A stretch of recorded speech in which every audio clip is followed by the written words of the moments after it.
11 দলের পক্ষ থেকে আমরা এই নির্বাচন নিয়ে আমাদের অবস্থান অলরেডি ব্যক্ত করেছেন 11 দলের অন্যতম দল প্রধান দল জামাত ইসলামী সংগ্রামী আমির ডক্টর শফিকুর রহমান। আমাদের অবস্থান খুবই সুস্পষ্ট। এই নির্বাচনে সুস্পষ্টভাবে ফলাফলে কারচুপি হয়েছে। ভোট সুষ্ঠু একটা পর্যায় পর্যন্ত সুষ্ঠুভাবে হয়েছিল, আমরা সেটাকে স্বাগত জানিয়েছিলাম।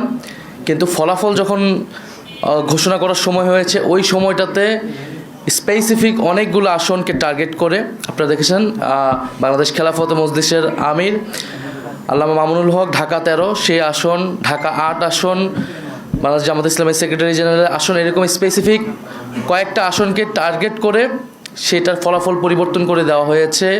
কেন্দ্রগুলোকে দখল করে সেই কেন্দ্রে জোর করে প্রশাসনকে ব্যবহার করে সেই ফলাফল পরিবর্তন করা হয়েছে। এখন যেই প্ল্যানের কথা আমরা শুনেছি, আমরা সেই প্ল্যানের একটা বাস্তবায়ন বা সেই প্ল্যানের একটা স্বরূপ কিন্তু এই নির্বাচনে আমরা দেখতে পাচ্ছি। এবং এই ধরনের ফলাফল কারচুপি করে যারা পুরনো আমলে আওয়ামী লীগ যেইভাবে নির্বাচন করেছে সেই ধরনের প্রচেষ্টা আমরা যাদের ভিতর দেখতে পাচ্ছি, তারা কিভাবে রাষ্ট্র পরিচালনা করবে, কীরকম দেশ পরিচালনা করবে সেটা নিয়ে জনগণের মধ্যে প্রশ্ন এসেছে। এবং নির্বাচনের পরদিনই যারা তাদের প্রতিদ্বন্দ্বীদের উপরে হামলা, সারা দেশে নির্বিচারে বাড়িঘরে হামলা, আগুন লাগানো, হুমকি এবং এলাকা ছাড়া করতেছে, তাদের কাছে এই দেশের জনগণ, এই দেশের মানুষ কিভাবে নিরাপদ থাকবে সেটা নিয়ে প্রশ্ন এসেছে। এবং সেটার জন্য আমরা 11 দল কিন্তু ঐক্যবদ্ধ হয়েছি। এবং ডক্টর শফিকুর রহমান বলেছেন স্পষ্টভাবে যে এটার জন্য রাজপথে নামার প্রয়োজন হলে আমরা সেটার প্রস্তুতি নিচ্ছি। কারণ এই দেশের মানুষকে যারা 11 দলের পক্ষে নির্বাচনে কাজ করেছে, নেতাকর্মী সমর্থক, তাদেরকে হেফাজত করা, তাদেরকে রক্ষা করার দায়িত্ব আমাদের।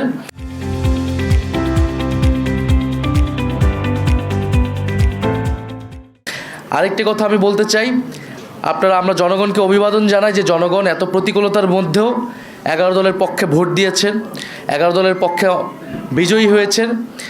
অনেকেই অনেক কারচুপি করে তাদের বিজয় আটকানো যায়নি।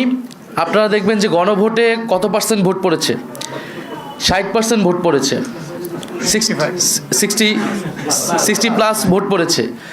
এই নির্বাচনে কিন্তু সুস্পষ্ট দুইটা পক্ষ ছিল, একটা সংস্কারের পক্ষ, পরিবর্তনের পক্ষ, যারা সংস্কার চায়, গণতন্ত্র চায়, চাঁদাবাজি বন্ধ করতে চায়, দুর্নীতি লুটপাটের বন্ধ করতে চায়, বিচার এবং সংস্কার চায়, আধিপত্য তো বিরোধিতা চায়। আরেকটি পক্ষ যারা পুরনো বন্দোবস্ত, পুরনো রাজনীতিকে প্রতিনিধিত্ব করেছে, যারা 72-এর সংবিধানকে চেয়েছে, যারা পুরনো যত ধরনের রাজনীতি আছে, যারা ঋণ খেলাপিদেরকে প্রশ্রয় দিয়েছে, যারা লুটপাট দুর্নীতি, সেই একই রাজনীতি করতে চায়।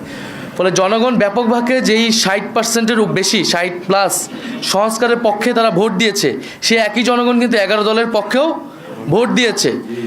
কিন্তু শেষ মুহূর্তে এই 10%-এর মতো ভোট কিন্তু কারচুপি করা হয়েছে, ফলাফলে কারচুপি করা হয়েছে। নাহলে এই পুরো ভোটটাই 11 দলের পক্ষেই আসতো।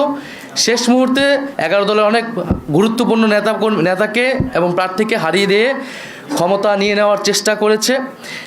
এবং আমরা নির্বাচন কমিশনে সেটা সুস্পষ্টভাবে এই অভিযোগ জানানো হবে, প্রার্থীরা জানাবেন যাদের, এবং নির্বাচন কমিশন সেখানে কি ভূমিকা পালন করতেছে, তাদের অবস্থান কি, এর উপর নির্ভর করবে আমাদের নির্বাচন নিয়ে চূড়ান্ত অবস্থান।